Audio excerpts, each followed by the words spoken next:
Petrol, diesel மற்றும் சமையல் எரிவாயுவின் விலையை உயர்த்த ஒன்றிய அரசு திட்டம். பெட்ரோல் மற்றும் டீசலின் விலை 5 முதல் 10 ரூபாய் வரை உயர்த்தப்படலாம் என தகவல். வீட்டு உபயோக சமையல் எரிவாயு சிலிண்டர் விலை 50 ரூபாய் வரை உயர வாய்ப்பு.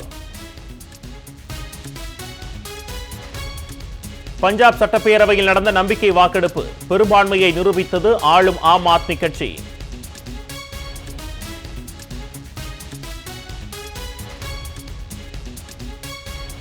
நாடு முழுவதும் நாளை 552 நகரங்களில் நீட் தேர்வு நடைபெறுகிறது.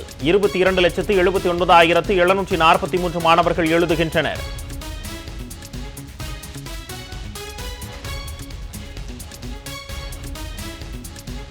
மேற்கு வங்கத்தில் 15 வாக்குச்சாவடிகளில் மறு வாக்குப்பதிவு விறுவிறுப்பு.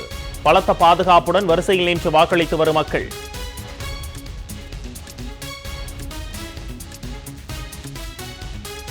தமிழ்நாடு அரசு பள்ளிகளில் மாணவர் சேர்க்கை தீவிரம். தனியார் பள்ளிகளுக்கு இணையாக தரம் உயர்ந்துள்ளதால் மாணவர் சேர்க்கை 1 லட்சத்தை தாண்டியது.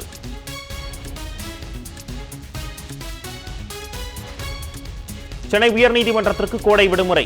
வாரம் 2 நாள் அவசர வழக்குகள் விசாரணை.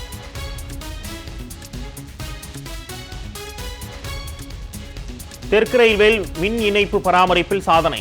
நடப்பாண்டில் 77% கோளாறுகள் குறைந்ததாக அதிகாரிகள் தகவல்.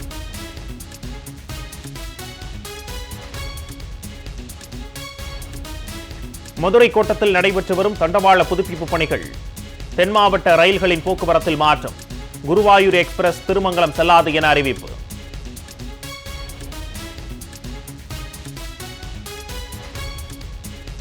கர்நாடகாவில் உள்ள பழைய டிசிசி வங்கி கட்டடத்தில் தீ விபத்து. முக்கிய ஆவணங்கள் முற்றிலும் எரிந்து சாம்பலானது.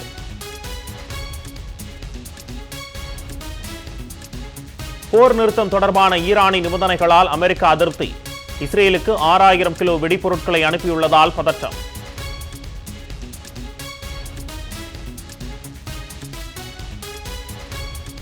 செயற்கை நுண்ணறிவு தொழில்நுட்பத்தின் மூலம் அதிக லாபம் ஈட்டிய எலான் மஸ்க். லாப நோக்கமற்ற முறையில் XAI எனும் நிறுவனம் தொடங்குவதாக கூறிவிட்டு பெருமளவில் வருவாய் ஈட்டியது அம்பலம்.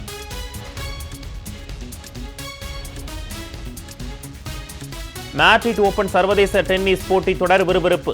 இறுதிப் போட்டியில் ஜானிக் சின்னர், அலெக்சாண்டர் ஸ்வரேவ் மோதல். ஜூன் 12ஆம் தேதி தொடங்கும் மகளிர் T20 உலகக்கோப்பை போட்டி. ஹர்மன்பிரீத் கவுர் தலைமையிலான 15 பேர் கொண்ட இந்திய அணி இன்று அறிவிப்பு.